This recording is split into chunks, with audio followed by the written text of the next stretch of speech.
Hello guys, welcome to ninja technique G K. तो आज हम देखने वाले हैं सुप्रीम कोर्ट यानी कि सर्वोच्च न्यायालय, और ये भी हमारे पाँच का हिस्सा है। और इसकी रेंज है 124 से 147 तक। और इसकी जो स्थापना हुई थी 28 जनवरी 1950 में हुई थी। ठीक है, देखिए अब देखिए, भारतीय संविधान में एकीकृत न्यायपालिका की व्यवस्था की गई है। एकीकृत न्यायपालिका की व्यवस्था मतलब क्या नाम है, पहले सिविल कोर्ट आते हैं जो ज़िले में होते हैं, उसके बाद क्या आता है, हाई कोर्ट आता है। हाई कोर्ट के बाद क्या आएगा, सुप्रीम कोर्ट, है ना।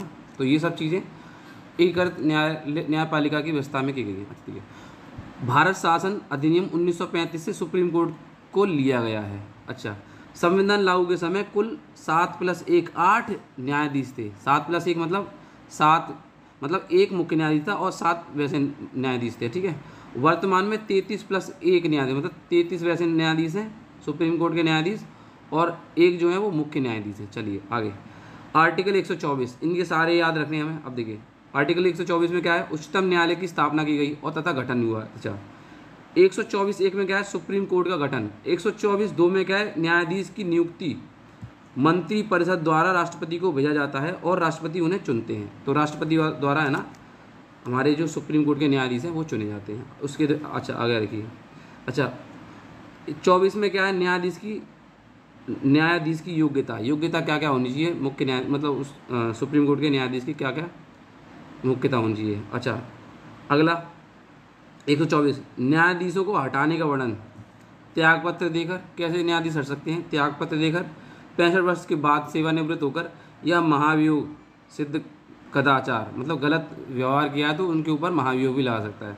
सबसे पहले वी रामास्वामी के ऊपर महाभियोग लगा था, जिससे वो हटे नहीं थे, बस इनके ऊपर ये सिद्ध कदाचार का वो लगा था। चलिए, अच्छा, अब सुप्रीम कोर्ट का गठन 24(1) में ये याद रखना आपको। अच्छा, सुप्रीम कोर्ट का 2 इसमें क्या है, नियुक्ति है। नियुक्ति कौन करेगा, राष्ट्रपति करेगा। ठीक है, चुनते हैं। अच्छा, तीसरा कौन सा, न्यायाधीश की योग्यता होनी चाहिए, योग्यता। ठीक है, तीसरे चौथे पे क्या है, 4 और 5 में न्यायाधीश को हटाने का वर्णन। अच्छा, आर्टिकल 24 का 6 क्या है, न्यायाधीश की शपथ कौन दिलाता है न्यायाधीश को।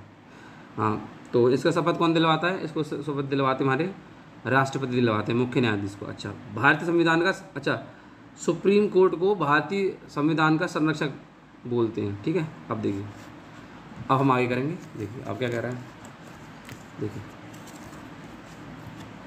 न्यायाधीशों का वेतन 125 में है। अच्छा, कार्यकारी मुख्य न्यायाधीश 26 में है। तदर्थ न्यायाधीशों की नियुक्ति 127 में, 128 में सेवानिवृत्त न्यायाधीशों की नियुक्ति है। ठीक है, अच्छा, इसको हम अभी ट्रिक से याद करेंगे।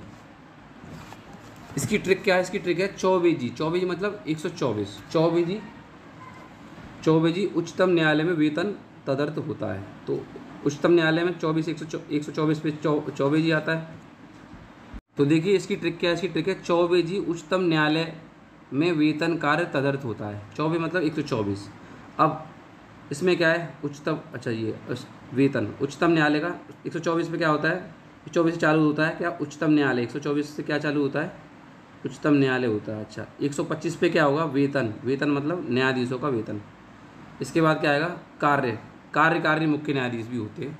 कार्यकारी मुख्य न्यायाधीश ना हो तो कार्यकारी न्यायाधीश भी होता है। अगला इसके बाद क्या है, तदर्थ न्यायाधीश 127 पे क्या है, तदर्थ न्यायाधीश। और उसके बाद क्या है, 128 में सेवानिवृत्त न्यायाधीशों की नियुक्ति। मतलब कभी कभी ऐसा होता है कि कोई ऐसा होता है वो अपनी सेवा से चले जाते हैं, तो है ना, जो सुप्रीम कोर्ट के न्यायाधीश है ना, उन्हें दोबारा भी लेके आ सकते हैं। ठीक है, अच्छा देखिए, अब ये इसमें कुछ इम्पोर्टेंट वो हैं हमारे, बहुत ही इम्पोर्टेंट है। जैसे 129 है, 129 हमारा क्या कहता है, 129 कहता है हमारा अभिलेखी न्यायालय का मतलब, यदि हमारे उच्चतम न्यायालय ने कोई अगर नियम बना दिया, मतलब कोई अगर फैसला दे दिया किसी केस में, तो वो है ना एक तरह का नियम बन जाता है। 129 पे क्या है, न्यायिक पुनर्वावलोकन मतलब अगर किसी न्यायालय ने कुछ वो दे दिया है, फैसला दे दिया है, तो उसे है ना दोबारा वो पुनर्वावलोकन कर सकता है। अच्छा, 143 क्या है, राष्ट्रपति सुप्रीम कोर्ट से सलाह ले सकता है। बहुत इंपॉर्टेंट है ये, तो मैंने राष्ट्रपति में पढ़ाया था। अब देखिए 132 में मौलिक अधिकारों पर 5 प्रकार की रिट जारी कर सकता है। अब देखिए अगला, सुप्रीम कोर्ट की अहर्ताएँ। सुप्रीम कोर्ट का न्यायाधीश कैसे बनाया जा सकता है? सबसे पहले तो भारत का वो एक नागरिक हो। दूसरा, किसी उच्च न्यायालय में 5 वर्ष न्यायाधीश रहा हो, या उच्च न्यायालय या ऐसे ही 2 या 2 से अधिक उच्च न्यायालयों में 10 वर्ष का अधिवक्ता मतलब वकील रहा हो उच्च न्यायालय में। राष्ट्रपति की दृष्टि में विधिवेत्ता हो, मतलब कानून का अच्छा जानकार हो। और अगला, 65 उम्र उसकी 65 से कम होनी चाहिए। तो ये न्यायाधीश बनने की पूरी अहर्ताएँ हैं। ठीक है, ओके, थैंक यू। खत्म। Bye bye, tata, good bye, गया।